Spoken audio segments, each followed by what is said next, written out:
Hello, everyone, and welcome to another episode of TB&J Podcast. With me today is my co-host, Troy Brittingham. I was expecting some sort of countdown or something there. Nope, I just hit the button. And Dee's here, too. Hi, Dee. What's up? I also am here. And we just saw Thor, Love and Thunder. Also known as Thor 4, which I feel like I found a little silly. Thor 4 more Thors. Thor 4 more Thor. I really... And my he fights tongue at Thor. Thor. Yeah, well, there's another Thor. Thor 4 more Thors. 4 Thor. 2 Thor, 2 Furious. Anyway, intro. TB&J! Thorious. And he fights Gore. You know what's funny? We were watching the Black Adam trailer before the movie, and I leaned over to Troy and I was like, "Wow, the new Fast and Furious looks real weird." That was my joke. We're friends. We are laughing. We are clearly friends, and this is not an AI. He is not here against his will. Hello.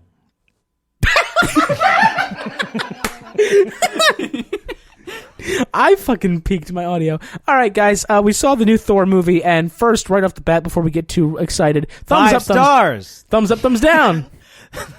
Not Thumbs four stars, up.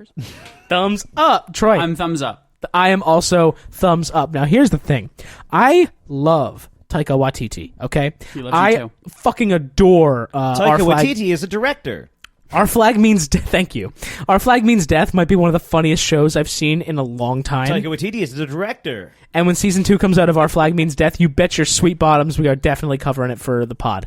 And you know what? I like pancakes, Jeez. which are sweet. Thor calls them pan flaps, actually. Pan flaps. Pan flaps with blueberries. I have done this again. That is AI or clearly possessed by an alien with limited knowledge. Clearly. We're friends. We are friends. I enjoy people The food. TB&J podcast. Weirdly, not more insightful than our normal I'm podcast. sorry. I no, this is a thumbs up for me. Sorry, everybody who whatever.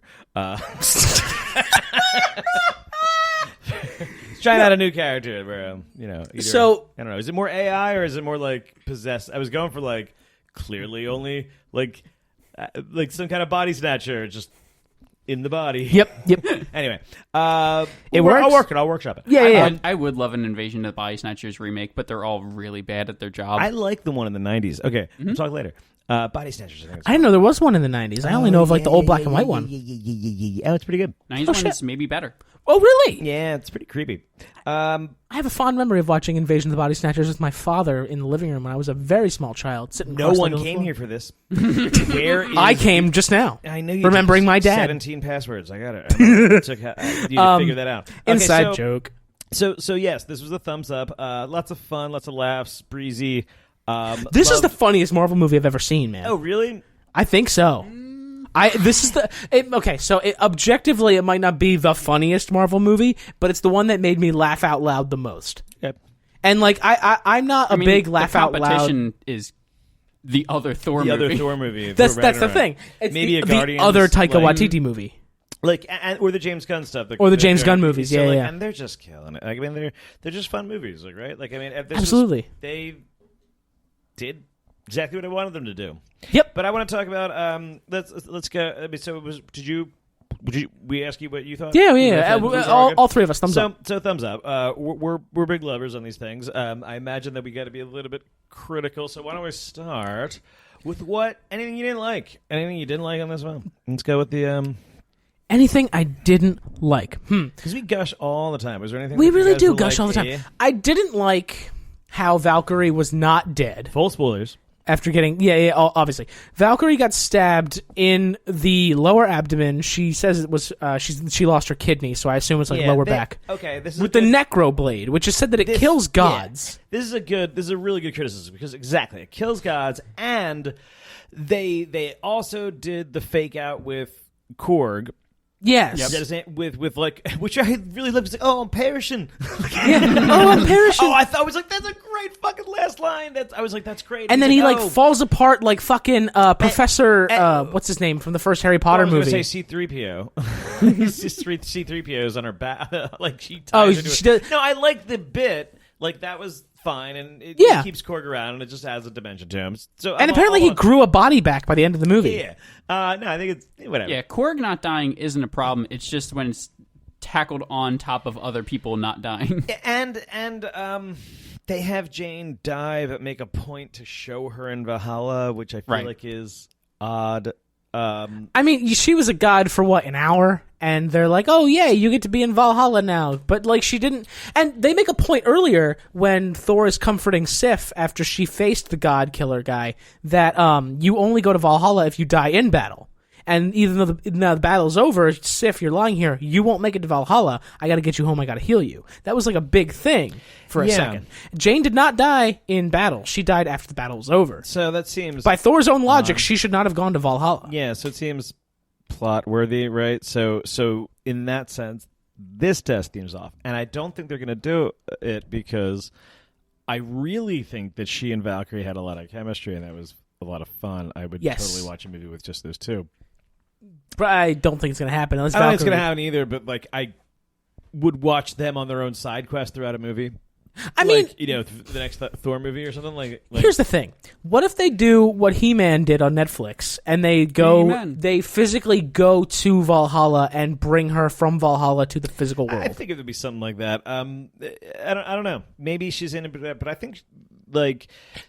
I don't think it'll happen. Okay, so I want to get in. I want to get into some of this stuff, but it's some of the stuff I like. So I want to keep going with this negatives to start because we always gush. We might as well get some of the things out here that I think we're off, but I think we're all thumbs up. Yep. So we all know that there's plenty of good to talk about here. But absolutely, Let's what anything, Troy, that you thought was off? This isn't necessarily my complaint. This is a thing that I did see online, and I thought it was semi-valid.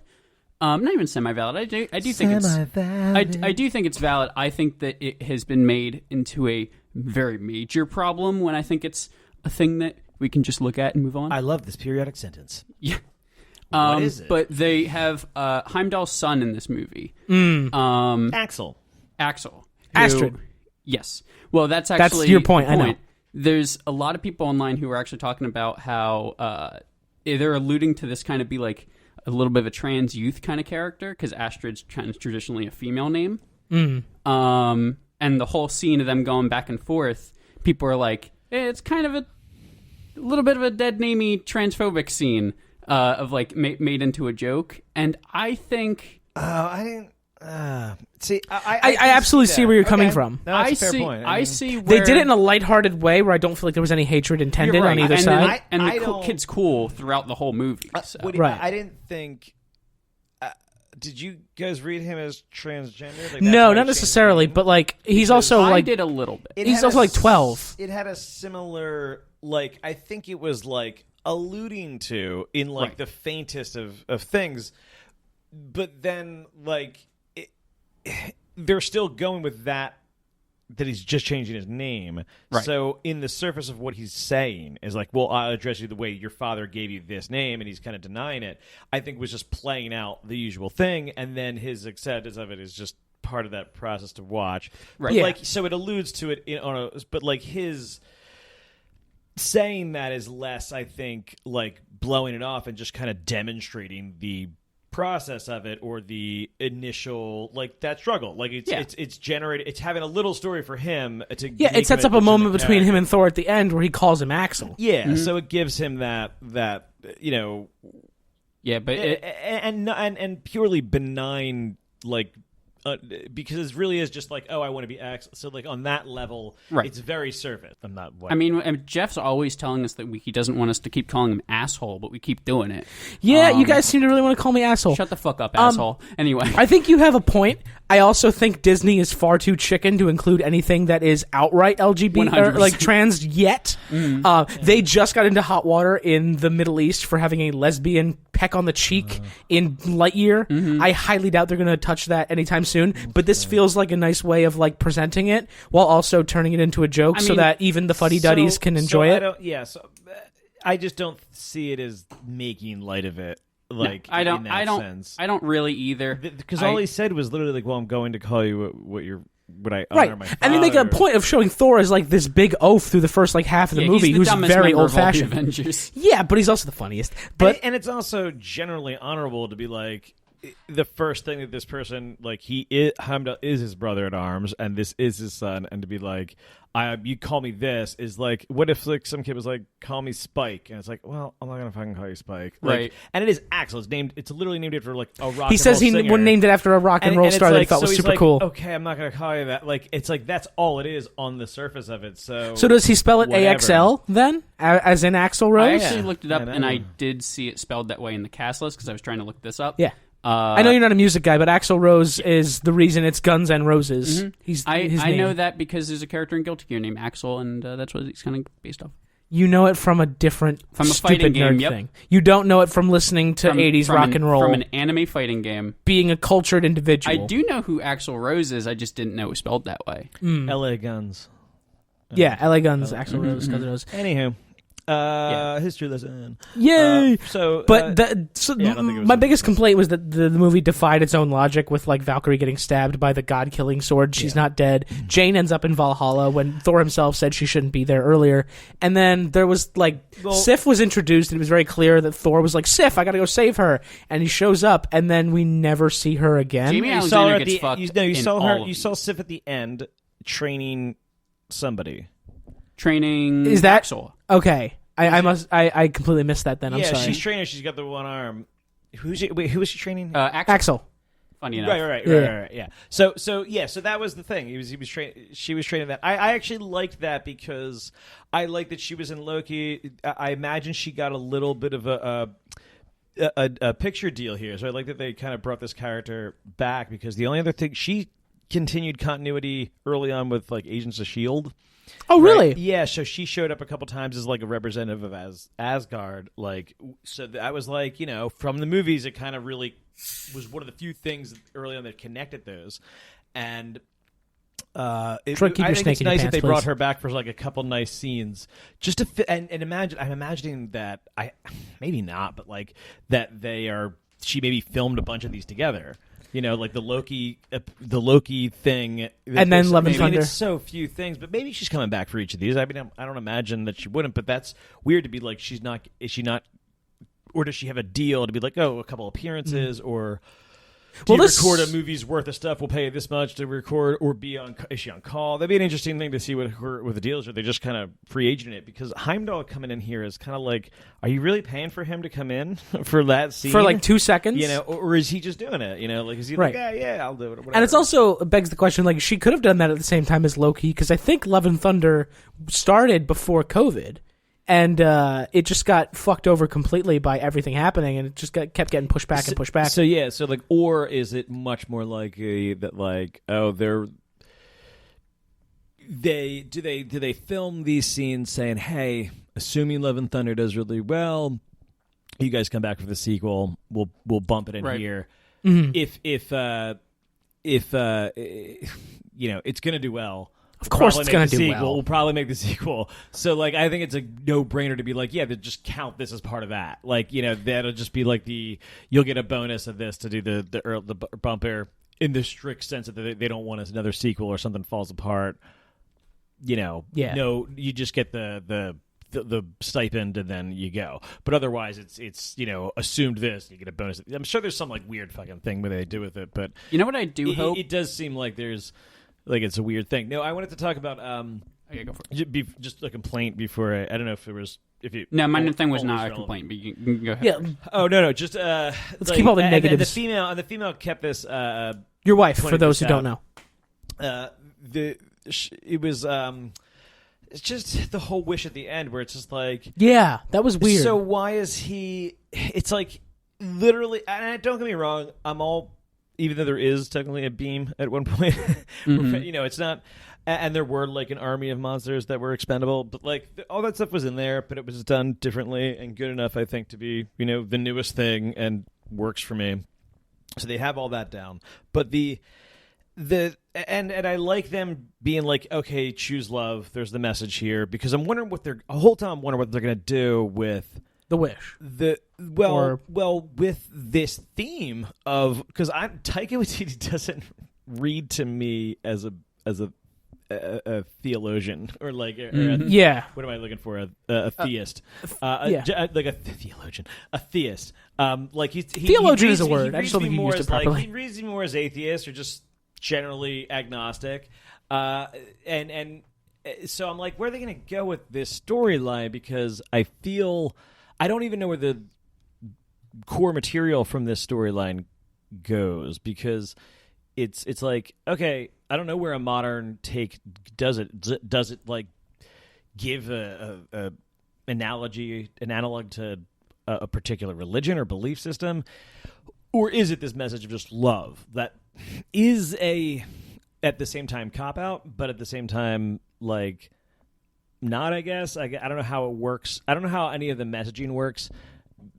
The message becomes very simple. Look, love is your only choice. Yeah, just choose love, because everyone wants to be loved. So just choose love, because you have the choice. So it makes me like, even though I really liked Christian Bale's performance, it just makes his character so dumb to be like, you didn't think to like, if you were going to do all of this, to just wish your daughter back? Wish your daughter back. Like, why wouldn't you just wish your daughter back, or wish whoever else was in your family, or whatever? Like, wish all your people. Wish, and you were about to. The assumption was that he was going to just with one wish kill all gods, all these characters, right? Well, so clearly you have Thanos levels of power at this point to just do. And in that case, it seems like, of course, you could have just like restored your faith or like been more creative with it. While I liked the opening and stuff, and I liked it just felt too like, oh, you hadn't thought of that. They gave me no reason for him not to have.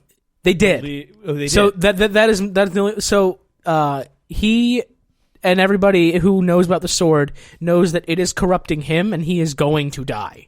So the sword breaking just expedited that process, but he knew that his time was very limited in order to do what he wanted to do, which is kind of why in the beginning when the Guardians turn on their computer and it's like all the distress calls coming in about these slaughtered gods, it's why it all happens so quickly. It's because he has to move quickly to accomplish this mission, because he knows that he is on a clock. Because the sword is corrupting him inside, he will die. I was also under the impression that the sword kind of made him more evil. Yes, the sword was corrupting him mentally and physically. And then Thor says, choose love, bring her back. And he says, but she'll be alone. I'm clearly going to die. And that's when Jane has the line, she won't be alone. So this is your explanation? That's the best I can think of. The sword wants to kill all the gods. It was just dumb because it leaves it up to a little interpretation. He can just say, bring back like everyone who worshipped, I want all people who worshipped the guy in the beginning to at any given point to come back to life now. Yeah, like it seems that it's just like, okay, it works for the simplicity of the story and it doesn't break it, but it just seemed like, why didn't you? Yeah, if that's the choice here, then you had even way better options than that. Mm-hmm. Like it's sort of the problem with almost all sort of magic wish kind of movies. Exactly. If you have like infinite power to make an infinite wish, then you have to introduce something stupid and small. And you know what? Thanos, and you know what? To an extent, was like the same problem. And you know what? I'm even glad to a degree, just for the sake of the story and what this fucking story is, because what it is fun and entertaining, which we're about to get to. And now we have little Thor. Is that Love? I think that name was Love and Thunder, or Thunder and He's Love. Which really sound. It's a great ending. It really sold it. AKA Love and Thunder. Throughout, it was just, and it's better that they don't linger on the science of it or the thing of it. Although that was my other little thing, was that I actually really loved how they rendered Eternity. Was it, or it was? Yeah, Eternity was that being while they were in that like puddly. Because that is exactly what it looks like in the comics. Mm-hmm. I was going to ask. So, like, Eternity is the thing in the comics. I wanted to see it closer. Like, I mean, you fucking made me watch these fucking Celestials in Eternals for fucking hours. I just like, well, okay, whatever. And they were so proud of Eternals. Meanwhile, There was a lot of celestial imagery in this movie. Yeah, there's a few. When they go to the Eternity chamber chapel thing, there's like celestial statues lining the one's halls. head comes off, and then there's two of them. And they're outside actually Olympia. there. And, yeah, They're Omnipotent City. Omnipotent City has Omnipotent City. Celestials out there as well. Omnipotent City. Yes. Is that what it was? And because I chuckled to Omnipotent myself City. because like gods are obviously omnipotent and omnipresent, so they called it Omnipotent City, which is just fucking two on the And they're on nose. But Olympus. also, is this the end of complaint department?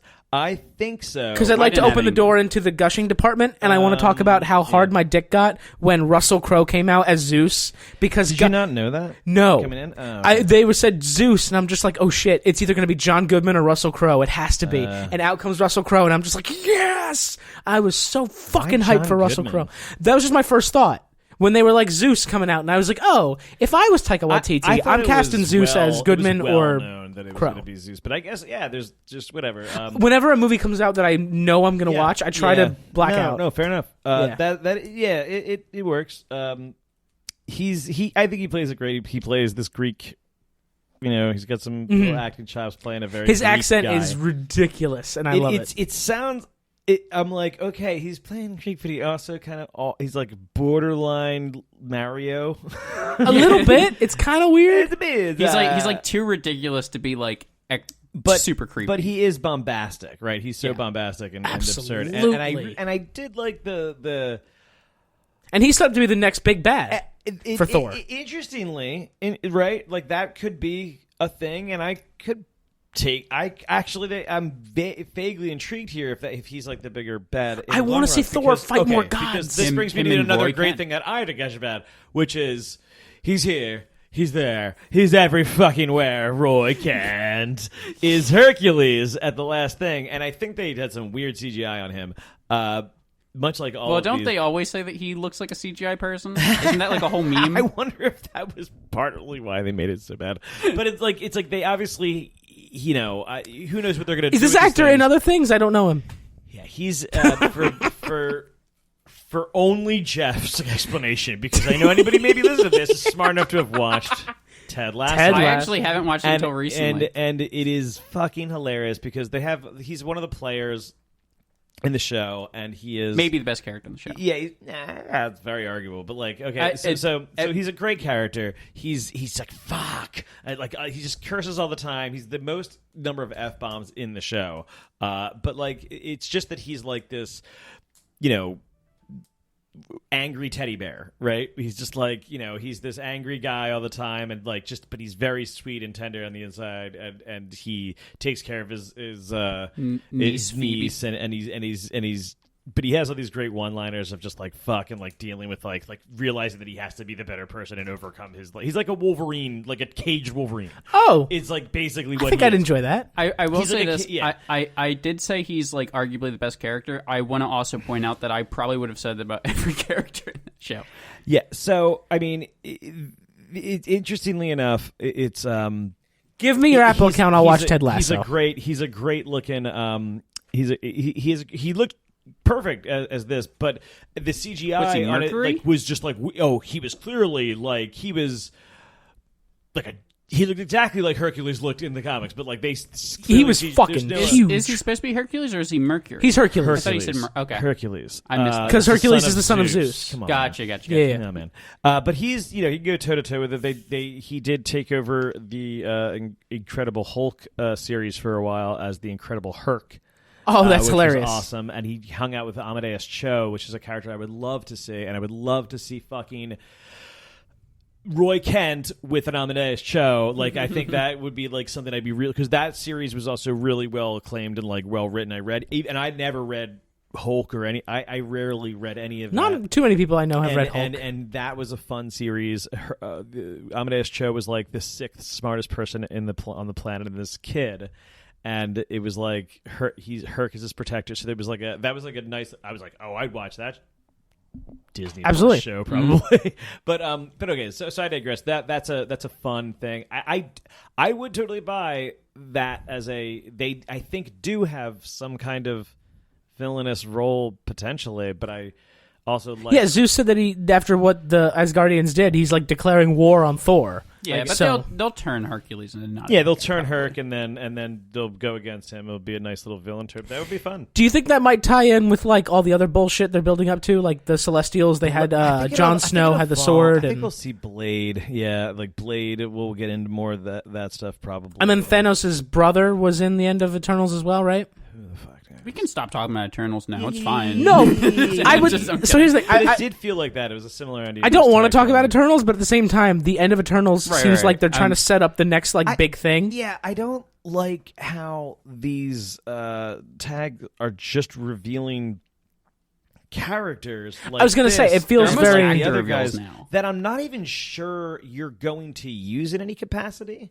Like, I don't know. Like, okay, so Star Fox and fucking Pip the Troll exist now, as does Hercules. And Charlize Theron's character in Charlie's Doctor Strange. and it's just that's all you're doing. Don't remember Well, that. that's Clea. Don't talk bad about Clea. I have a thing for Clea. I love Clea. I mean, I guess each of them I'm not even have their joking. I like own- Clea a lot. Each of them, like Charles Theron said, like there's these incursions we have to stop.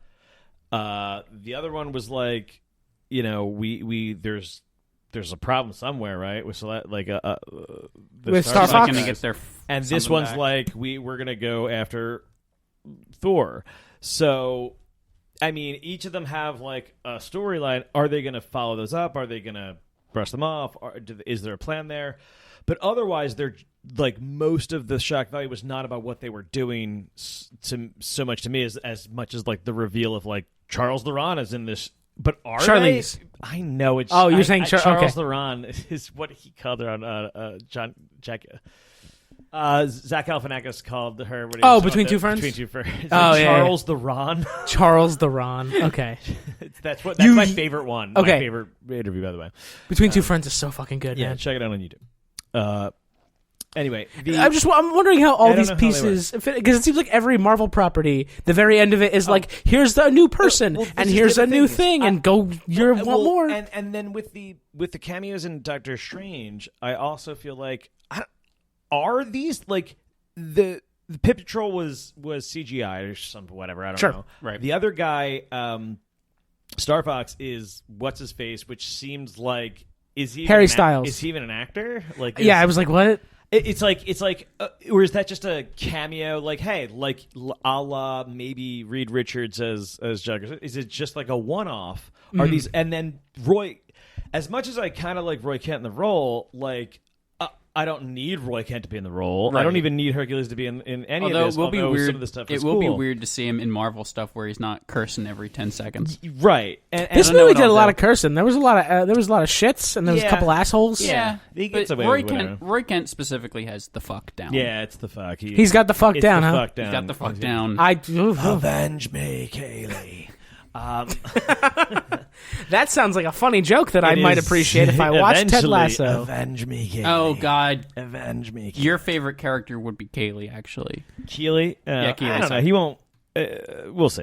All right. We'll see. All right. This maybe isn't you know, about maybe you know. Ted. This is about Thor. It's about love and thunder. Yes. So how did you guys feel about the kid becoming like a demigod, powerful person with like purple laser eyes? I didn't understand that part. I don't know I didn't why understand she's the got laser eyes. powers. She was looking like Eternity as she came in, so I don't know if she has like some residuals or something, or if his race were powerful like that. But that doesn't make sense. Yeah, to because me he either. doesn't do that at any No, point. I'm wondering if it's because Thor adopted her. Because like, and this is a stretch in the farthest of senses. So stop saying it. But like when the kids become the army and I start crying emotionally because I'm a mess. That was Thor. cool. Yeah, it was amazing. I hope to the non-existent heavens. Name one of the guys in this movie. I hope to Valhalla that that they have toys that are just pieces of rubble and shit that are like anointed with Thor's power temporarily. Temporarily. And that's the thing. I loved that. It was really fun. I liked So the Thor could game always time. do that? That's another thing I forgot about. He could just always like loan people some power? Could've Thor helped a also little had bit. some cool powers of just like, I'm just going to create a mask. It's not that he hasn't created an outfit before. I guess it's totally limited to like new styles of his outfit, which I think I'm just like, sure. I don't care. Like, is it nanotech? It seems like he can just kind of electricity powers. do whatever, but I'm fine with it. If it works. He is Marvel's Superman in many senses, and lean into it because it's all jokey anyway. But like, isn't he the reason there's a Hulk? Because they needed someone to beat up a god. I thought I read that somewhere. I don't like know. the reason they invented the Hulk was because they needed somebody to battle Thor. I don't know. That wasn't a straight up god. I don't know about that. I don't know about that. Some comic nerd told me that it wasn't like a. I don't know. Who knows? Beat him up. Take If you guys know, write in, please. Anyway, where was I? You were talking about the kids getting power and rubble toys, and yeah, that would be cool. The anointed things, because that's like a fun. Just like I was like, oh, one kid had the bunny. What's that gonna do? Shoot, cool. It's gonna have laser eyes. It has laser eyes. I will say that one thing. You fucking cunts. One thing that I do enjoy about this movie that's like a minor sort of thing is it's a superhero movie where the whole goal is to save a bunch of kids. Like, there's a lot of superhero movies where you're like, they have not saved one person. Yeah. Like, and at like, least they're saving I know people. they're like, yeah. In the grand scheme, they save lives, but you don't see them actually saving yeah, people. it's more personal where you're like, oh, the kids are all. It's. I mean, it's a tidy story, and here's the thing: I'm not. This one. This is the thing with Marvel where it's like James Gunn and Taika are so right to just be like, we're gonna be fucking on space. We're gonna be fucking space. Fuck all this getting into reality stuff and they get to be fun and breezy and just make shit up as they go. That's probably why those are my favorite Marvel movies. And that's interesting to me because like I usually like a more grounded thing, but it's hard to be grounded when you're dealing with superheroes. Fun. Sam Raimi went to a different universe so he could kill everybody. Well, that's true. This is the other side of the boys in that sense, though, where it's like they're grounded and they're having fun too. So like it can be done, but it has to be maybe way more gritty in another sense. But they're all also spastic. But like they're just eccentric in a different way that they can. That lends itself to a real environment. You have to be crazy in a dark or a sexual way, as opposed to like you can't do that with Love and Thunder, but you can be goofy. I don't even necessarily think to explain stuff. I don't even necessarily think it's like a dark, gritty problem as much as it's sort of like that's a show where they're like it's not gritty. It's about realism. Yeah, but and what I'm saying is about like Captain Falcon Soldier. Can't do that. Can't do that as much. And Loki worked because it could, and WandaVision worked a little bit because of her power nature. That like, okay, you can buy some of the more magical, crazy elements, but like so that's where they're working, where it's like we can rely on. But like, I do miss the balance that Iron Man kind of had, right?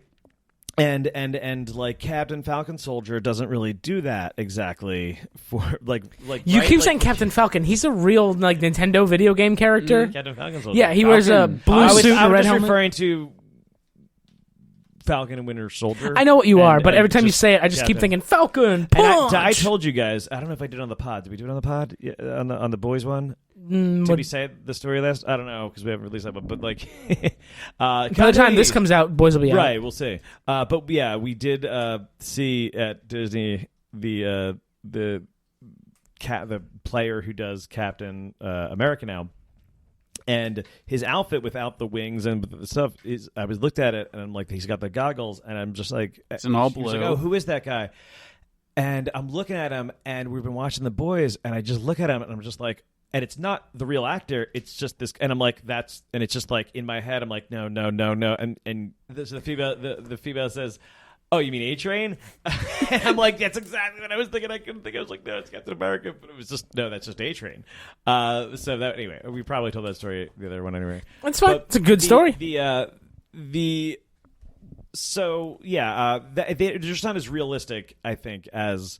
they don't have to be. So you can get away with like these kind of logic jumps and these craziness because they're just not on planet Earth. They're just literally their own... Literally, no. My point was going to be it also has a lot to do with like big studio interference, where I think Kripke's just kind of able to just do whatever. And I believe Amazon like wrote him a blank check for season 1. But if you're at Disney, there's 1,000 people who are like checking over all your homework. Checks and balances, I imagine. But Yeah. By the way, Thor had like all kinds of crazy. I mean, he has the teleporting power, which I think is fine because like he could be the other thing he would be able to do in the comics is like spin his hammer and create a tornado and like have it carry him away. I think, or like it teleported. I don't know, Dude. There was a long period of time where like, nobody beat Juggernaut with that move. He like, dude, he fucking straddled Stormbringer and rode it like a broom. I love it. I forgot about that. I forgot about that. That was great. That was the first moment of the movie where I'm just like this. I saw what he was doing. I knew what he was doing, and people didn't get it or laugh till he flew off the distance. I'm like, oh my god, he's like a witch. It's because it's grown. It's Groot's hand or whatever from Infinity War, and it's grown. He plants it and just waits for people to say we need your help, which I think is hilarious because it is like, what do you do with such a powerful character? He's just like, I'll just sit here, and I like it. He's lost. You know, it's he wants to feel shitty about someone. This is Thor about his. Yeah, that's the other message of the story. Message. And it's like, and to mix that with like choosing love, and it's like choosing to feel shitty, which is just choosing to care. And this is like the underlying, which I like, and that's another thing. Is like, yeah, there's some language. It's like to feel shitty, is one of them. Because that's just an accurate way of putting it. It's the. Yes. A gush that I'm going to give while I think of it and don't forget. What is it? Fighting the good fight for people that don't fight good. Yes.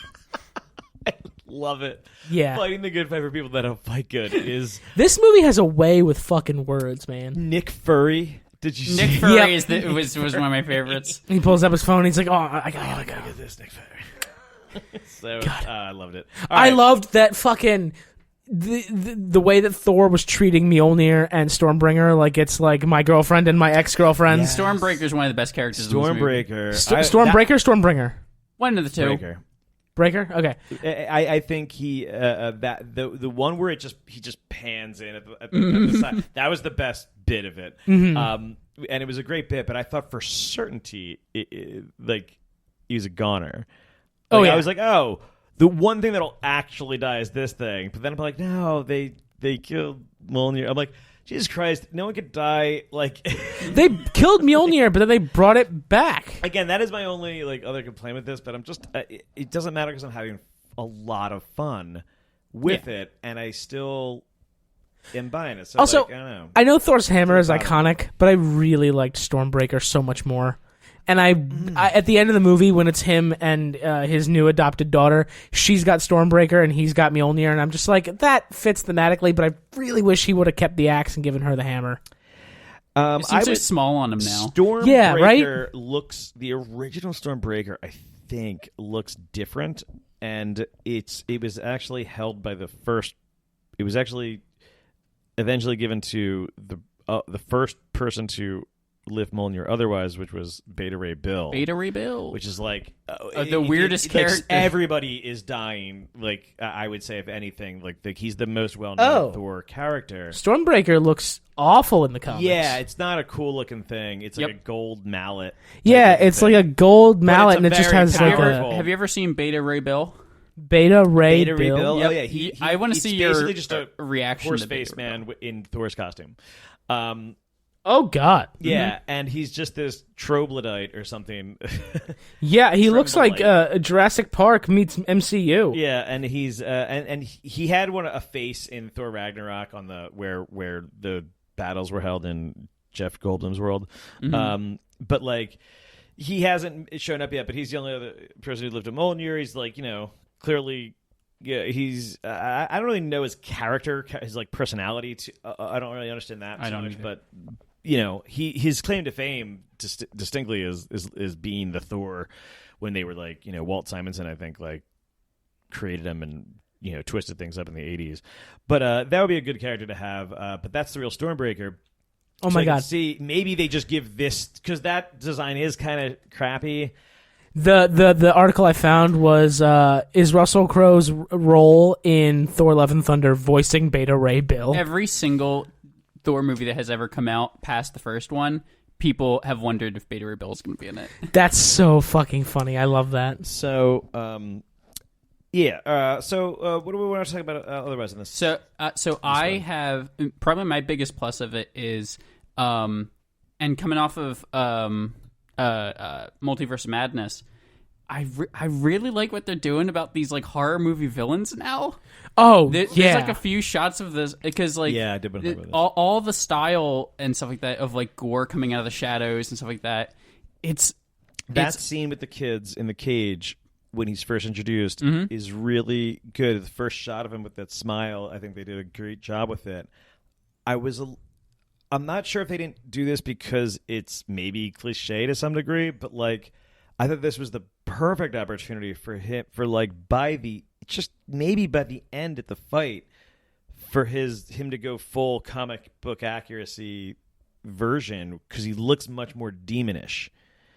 Like, and it's not, and then that way, it just makes sense thematically that he would be more and more corrupted and right. He's getting worse and worse. And he was like, he did have like flashes of it, so they already showed a little bit of it, so it didn't make sense to me fully to like just give them that little.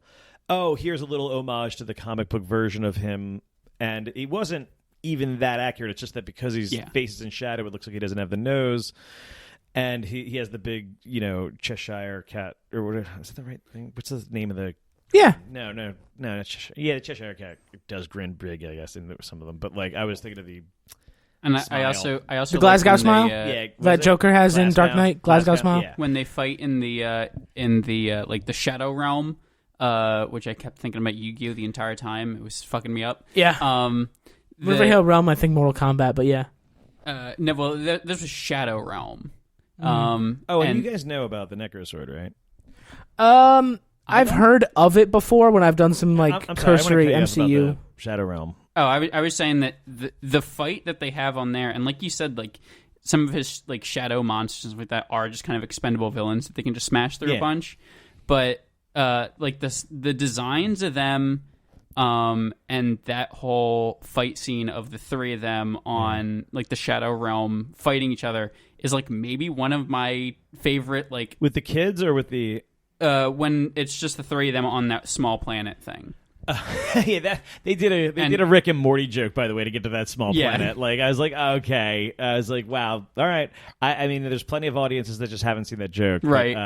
That are perfect for this audience. So sure, but that joke was absolutely done in Rick and Morty season 2. I have seen that actually. I only saw the first 2 and a little bit after that, but whatchamacallit, but I like in that whole fight scene where like the only source of any color is from their eyes, and as Thor gets an upper hand, he starts to gain his color back, I think. Yeah, and a lot of the lightning puts color back in. Yeah, did you see the previews of this? I did. I saw a few. So they had I didn't see some anything of with this. this. They had these black and white scenes where there's just sparks of color, which it was like, oh, this is great. I mean, like it really feels like a honestly only spiritual successor to Ragnarok, because Ragnarok is, I mean, because he's gone through so much story in between, it doesn't, it makes sense that like he it's a different story altogether. There's no Loki, right? I mean, like it's like, this is a sequel to Endgame. I like that he has the tattoos of Loki on his back, rest in peace, that are all shitty. He has like tramp stamps all over his back. That was pretty funny. And a full shot. Do you think they CGI'd any of his butt? Because I want to believe they didn't, and I want to believe Chris Hemsworth is just that fucking handsome and ripped. No, man. Apparently, they have CGI'd butts in the past. They gotta fix those curves to make them perfect. There's no way.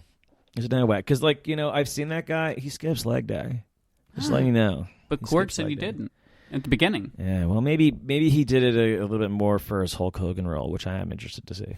Okay, so, but we there was the kids stuff. Like I said, was great. That was and I actually I heard a lot of. I love that one, and the black and white scene was in the trailers. That's what we were talking about.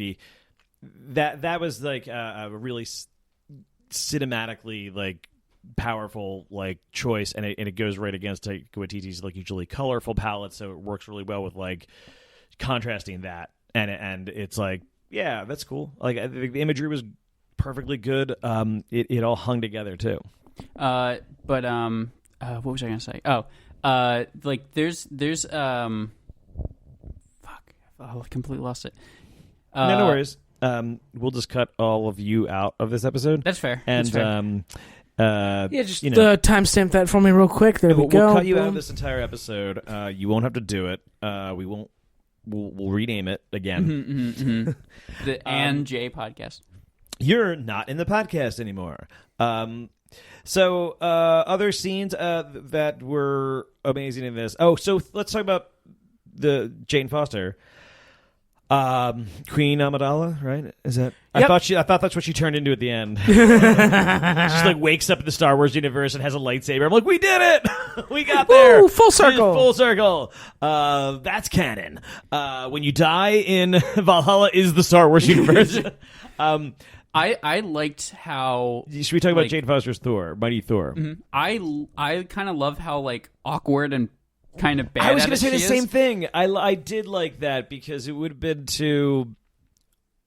And now, yeah, I mean, it was somewhat jarring to see her goofy, but it made sense in this scenario that she would just be like. I thought it was a little cheesy that the catchline stuff, the catchphrase, and it was. It's going for the right tone, right? But it like, wasn't really well written. Some of that stuff, and some of that was a little weak. Yeah, whereas James Gunn, I think, does it way better.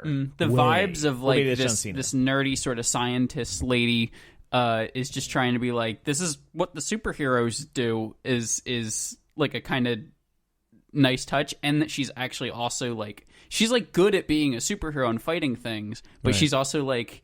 She's like, I gotta add some flair to it, right? And is really, really bad at that. I do love her little like shotgun reassembling Mjolnir move. Yeah, that's a neat thing. I don't know if that's in the comics or not, but I think it might be, and that's cool. After it gets shattered, it kind of has this reformation property, which I think is great. I like how he enchanted it, and they did set that up for the end. That like, obviously, it can be enchanted to whoever holds it has the power of Thor.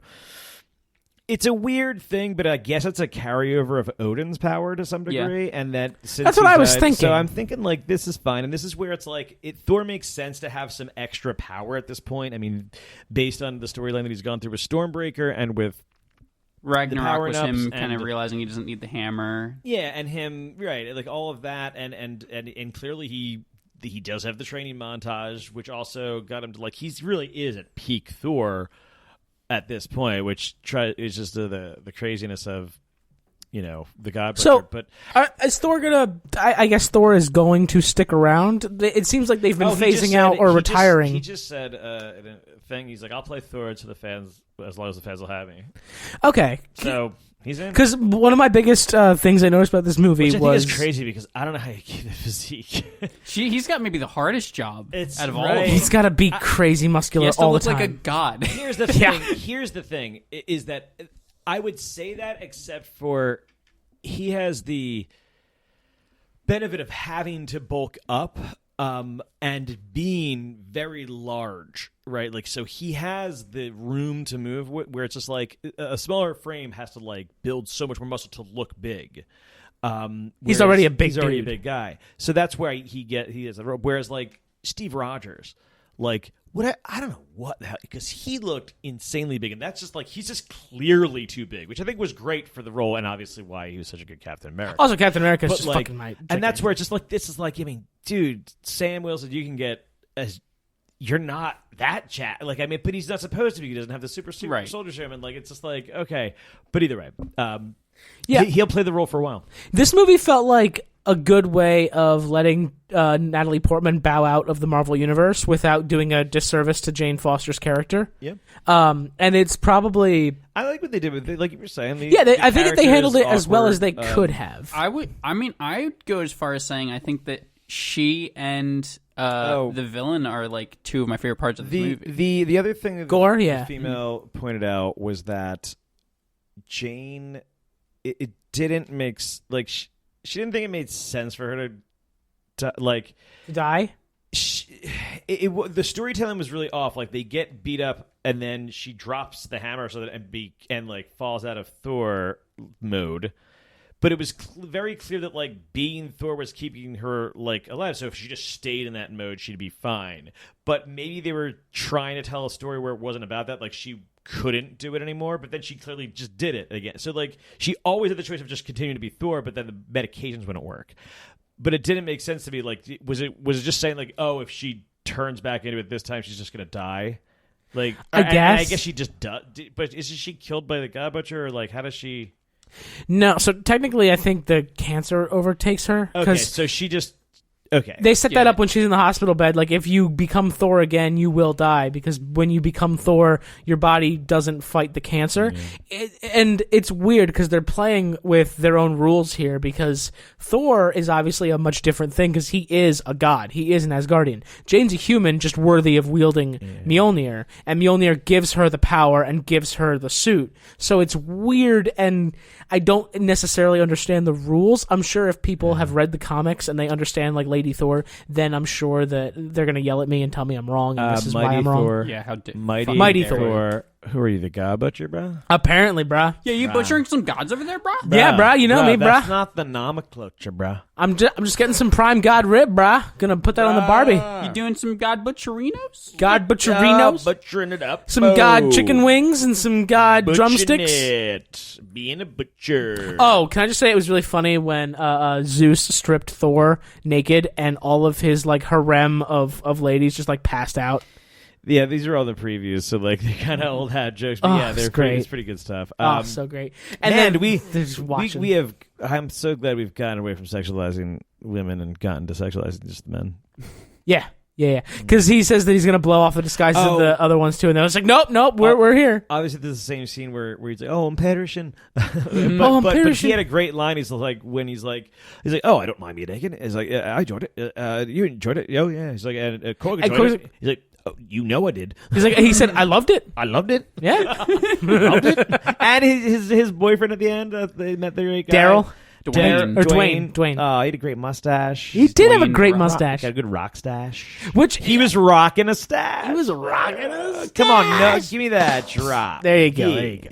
Says the man. Don't you have the? No, you don't. Troy has it. I have it. I'm sorry. You have the power. No, but this. Oof, I enjoyed this better than Multiverse of Madness. Interesting. I enjoyed it less than Spider-Man. Okay. But it's certainly in a very high ranking of Marvel movies for me. I think I enjoyed both of them more, but I Are really those do the last three movies? Spider-Man, Doctor Strange, and Thor? Yep. I mean, it's a pretty good run. I think right before Spider-Man was Eternals, but we're not going to count that. No, Eternals was to set it all up. It was like, here's this boring-ass fucking 3-hour movie. And he's like, and now we're just going to poo. 3 singles. Yeah.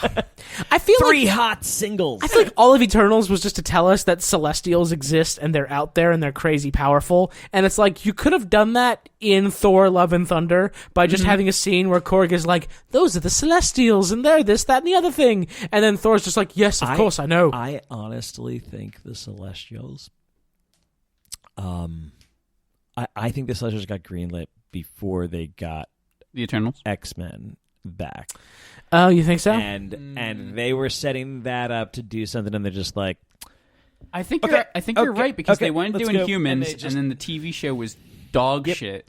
And then they were like, all right, well, we'll do this, and they just had hands in the pot, and they needed to make the Externals movie or whatever it is. Eternals. you call them the Externals. Celestials, the Externals. And they're just like, yeah, get like Angelina Jolie shit. I'm like, really? Like, yeah. Get Angelina Jolie, get fucking Rob Stark, just get a bunch of people. And like we'll get a couple guys out of there, then we'll get a little Black Knight. Little Jon Snow. Everybody cares about the Black Knight. Everybody cares about Star Fox. I was, apparently. People do care about Blade. Apparently, Black Panther: Wakanda Forever is going to be This year. September, right? That's what this I thing think said. it's either September or November. I don't remember, but I remember Either seeing the way, poster on the way out. It's very close. Either way, I felt like, well, you must have some footage to show. I mean, I guess they have some cons coming up. Also they they'll have probably release it in. My guess is that's a that big difference. I thought it was September. They also have had every single problem in the fucking world with this movie If because it's September, That's crazy. Mm-hmm. They don't even know who the star is necessarily because of all the shit with the September sister. is close. That's 2 months away. There's no way it's September. It's gotta be November, baby. All right. I mean, you're probably right, but like I'm not. I was literally saying I was wrong. It's crazy because like November 11th comes out Veterans Day this year, the day after my birthday. the day before my birthday. My guess is that they just wanted to hold out until after Thor: Love and Thunder came out because they wanted all their marketing dollars to go towards that. And now that has run its course, now they're probably going to go full steam behind Wakanda Forever because that's the next thing. And they'll have the end of summer and all of fall to push Wakanda Forever. Yeah, no, it's fine. No, I thought it was September. I was like, No, it's crazy. Yes, I thought it was closer than I thought it was going to be because I thought they were going to push it. November is closer than I thought it was. I thought Wakanda Forever was like next year. But no, it's this year. It's his sister, right? Do we have anything else? It was going to be his sister, and I think it still probably is going to be Shuri. But like the actor's a weird anti-vaxxer who didn't film with a bunch of people for a while, so it's like a whole thing right now. Are you saying that people from Wakanda Forever were anti-vax? No, we're hesitant about vaccines. Well, just Shuri. Just saying, there's some history there. Yeah, but just Shuri. Do your research, man. Is Oh God! do your own research. Yeah, but I don't. Yeah. Just the actress who plays Shuri is anti-vax and was like hanging out in some other. Is this country what we for a wanted to while. get into? Nope. Okay, Nope. cool. Nope. Anybody Just ask else? the question. Anything about Thor, Love, and I'm excited that there is Thunder. little Thor, and I'm excited that she has Stormbreaker, and I'm excited that she has powers, and she is fucking awesome. I did love it. And it's Hemsworth's real life daughter. I love that they give it the old treatment at the end of just like that's where the title came from. I'm like, oh, okay. It was And it very wasn't, like, charming. obvious. It was a very charming movie. I had a lot of fun watching it. It was exactly what I wanted. The thing that blew my mind was when I was looking stuff up about it, like even before it came out, when people were talking about like the first critic reviews, people were talking about it being like a tonal mess, and I'm like, it has a lot of tones. I wouldn't necessarily call it a tonal mess. Like it's funny, like it is. It's like funny. It has like kids stuff. It has like scary stuff. Yeah, it makes him a compelling villain, and I really liked watching him ham it up a bit with the kids in there. That's probably the best villainy scene to kind of sell him. And you're not sure how to take him. You're like, well, isn't this guy, wouldn't be fond of children? He's obviously willing to use them, but he's not killing them. Right. He has no intention of killing them, I don't think. None of them are gods necessarily. But he's clearly been, so, I mean, whatever.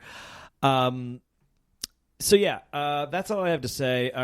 Should we make, like, the Frost in this movie and buy? Make like my fiance and buy. Badoom. I'm gonna. There you Different go. buy. Spelled the same. Not really. Nope. Anyway, that was it for this episode of the TB&J podcast. That's my way of saying bye-bye. Love and Thunder. And thank you all for listening to this episode. And if you liked what you heard, please leave us a kind review on your favorite podcasting platform. Give us a like, give us a subscribe, give us a whatever. Give me a like. Give us your fucking money. How about that? And send us your fucking money. yeah, mail it to my apartment, which you definitely know where that is. That's the sound of lightning. And that was it. Next up on the agenda, I don't know. Are we finally doing the TB&Js? The TB&J awards? The TB&Js? I think we should have the We should have a TB&Js. TB&J award at some point. The TBs? The TBs. TBs. Ooh. The I TJs. kind of like that. No, I think we should No, do that. TBs sounds... it's a We'll little too much workshop like it. tuberculosis. Yeah. And we'll workshop it.